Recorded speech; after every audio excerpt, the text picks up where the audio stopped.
Hello, my name is Benjamin Hart. I'm an American attorney and the Managing Director of Integrity Legal here in Bangkok, Thailand. As the title of this video suggests, we're discussing permanent residence in Thailand. For those who keep track of this channel or are just aware in a more general context, the window for applying for permanent residence generally opens in the fourth quarter of a given calendar year. And so that kind of begs the question, why are you making this video in April?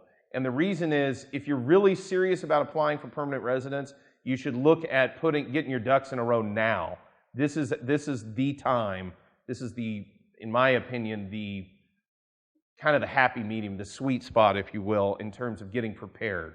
Because it's going to take months to put together the documentation. It's not just a matter of showing up at that window and saying, hey, I qualify, I want to go ahead and apply. You need to be ready, you need to be proactive, and they may throw curveballs that you need to be ready for at the time you're going to actually submit the application. We deal with a number of these cases every year, and it's been our experience that the end of the first quarter, getting into the beginning of the second quarter of the year is the optimum time to go ahead and begin putting together your petition. I mean, petition packages, they look like a phone book.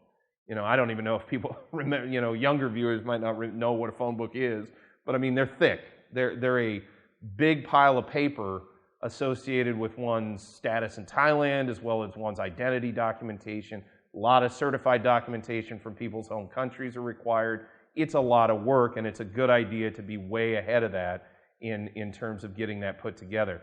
I just wanted to go ahead and show this. This is actually sort of the end result, the alien registration book.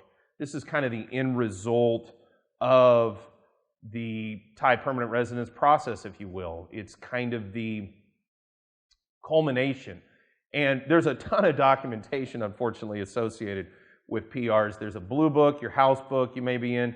You've got this alien registration book. There's also travel documentation, including your immigrant visa associated with coming and going from Thailand. But this is kind of the core document in my mind. This is kind of the crux documentation.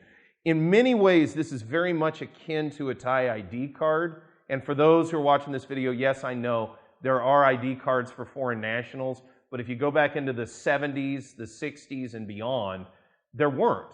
And for those who wanted permanent residence in Thailand, they had to get one of these. They had to get an alien registration book, and that was the core document for maintaining, that's their identity document, effectively, for maintaining status here in Thailand. If you can't tell, these are pretty old. In fact, I would love to know when the last tranche of these was created. I suspect it was during the Ford administration, if we were looking at it in timelines of American presidents. But yeah, these are, they happen every year, as we've noted on this video before. They open the window for application every year. It usually takes a number of months to process a petition, and the end result being this being issued. There's also a certificate of permanent residence, kind of similar to a certificate of nationality associated with naturalization to Thai citizenship. But again, this is kind of the core document. Those that have one of these, it's very much akin to a Thai ID card. It's not totally analogous because obviously a Thai ID card identifies one as a Thai national. But this is the core identity document, the core document for maintaining your residence here in the Kingdom of Thailand.